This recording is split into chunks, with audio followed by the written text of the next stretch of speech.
First, use a 2.5毫米 screwdriver to remove the lid on this side.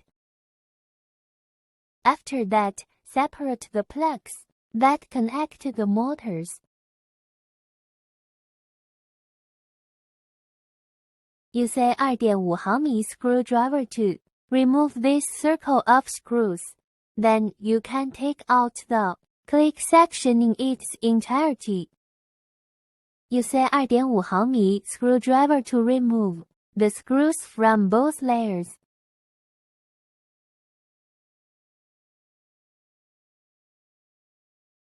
After that, use a 3.0毫米 screwdriver to remove the two screws that hold the motor in place.